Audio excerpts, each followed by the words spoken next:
7.200 puntos. Menuda locura, ¿verdad?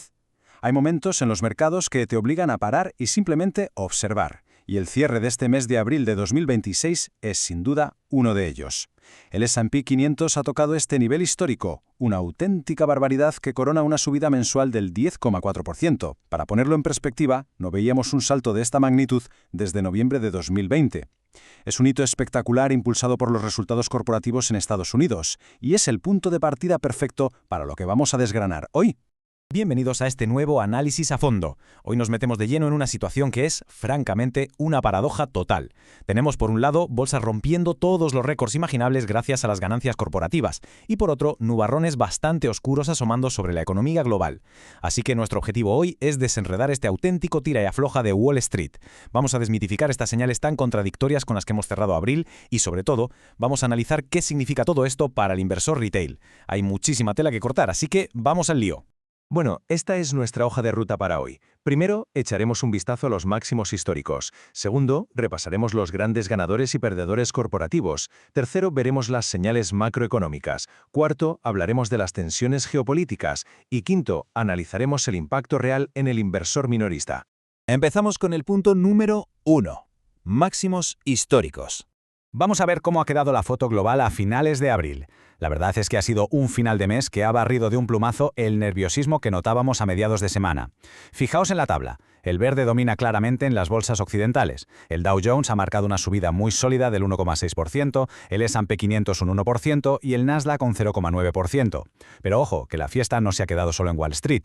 En Europa, una vez que se calmó un poco el susto inicial por la crisis en el Golfo Pérsico, el FTSE 100 de Londres rebotó un 1,1% y el Eurostoxx 50 subió un 1,6%, cerrando un mes fantástico con un avance superior al 5,6%. Básicamente, los mercados han digerido los resultados del primer trimestre y han respondido con muchísimo optimismo. Y aunque casi siempre miramos a Estados Unidos, hay una cifra que nos ha dejado a todos con la boca abierta, un 16%. Ese es el tremendo crecimiento mensual que se ha marcado el índice Nikkei en Japón. Sí, es cierto que el último día cerró con una ligerísima caída del 1,1%, pero su trayectoria a lo largo de todo el mes lo convierte de lejos en el gran ganador global de abril. Es el ejemplo perfecto de que a veces la fuerza real del mercado está en las grandes tendencias de fondo, mucho más allá de lo que pasa en una jornada concreta. Si cruzamos el charco hacia Sudamérica, la historia también se animó bastante justo antes del parón por el 1 de mayo. El índice IPSA chileno logró rebotar un 0,5%, cortando así de raíz una racha de 3 días cayendo. ¿El motor de esta subida? Pues unos resultados corporativos espectaculares de las eléctricas, que han superado todas las expectativas. Hablamos de subidas en acciones como Engie con un 4,3% o en el Chile con un 3,4%, que junto al tirón de Quiñenco del 3,5% han demostrado que cuando los números locales acompañan, se le puede plantar cara sin problemas a las presiones internacionales. Pasamos al punto 2. Ganadores y perdedores corporativos. Ahora que tenemos clara la foto general, toca rascar un poco más en la superficie. Porque seamos sinceros, los índices no suben por arte de magia. Hay empresas concretas tirando del carro o, en su defecto, arrastrándolo hacia abajo. Y lo que resulta súper interesante aquí es la enorme brecha que se ha abierto entre las famosas 7 magníficas. No todas han estado de celebración esta semana. Fijaos, Alphabet ha sido la gran triunfadora, disparándose un 10% gracias al tirón espectacular de las ventas en Google Cloud. Amazon, por su parte, tuvo una acogida más bien tibia, subiendo un discreto 0,8%, aunque reportó su mayor salto en ventas en la 9 desde 2022. Pero la otra cara de la moneda la encontramos en Microsoft, que se dejó un 3,9% porque el crecimiento de Azure no estuvo a la altura de las expectativas estratosféricas que hay puestas en la inteligencia artificial. Y el gran batacazo se lo llevó Meta, cayendo un doloroso 8,6% por no cumplir con las estimaciones de gasto de capital. Es fascinante ver cómo las expectativas sobre la IA y la nube están partiendo en dos al sector tecnológico. Claro que, más allá de las tecnológicas, el mercado también ha estado impulsado por auténticos gigantes que han roto todos los moldes en sus respectivos sectores. Aquí tenemos a los verdaderos valores atípicos. Qualcomm se ha coronado con una subida bestial del 15,1%, impulsada por nuevos acuerdos en centros de datos y anticipando que la industria de telefonía en China va a repuntar. Caterpillar no se quedó atrás y subió casi un 10% tras presentar unas previsiones y unos resultados que demostraron una enorme fortaleza industrial. Y luego tenemos a Eli Lilly, que acompañó la fiesta con un salto del 9,8%, subiendo sus previsiones empujada por la locura que hay ahora mismo con la demanda de sus medicamentos para la obesidad. Estas son las acciones que realmente han marcado la diferencia en las carteras de los inversores durante este mes. Vamos con la sección 3, señales macroeconómicas. Vale, para entender por qué las empresas se sienten con tanta confianza, tenemos que mirar los cimientos económicos. Los últimos datos de Estados Unidos nos dibujan un escenario súper resistente para este arranque de 2026.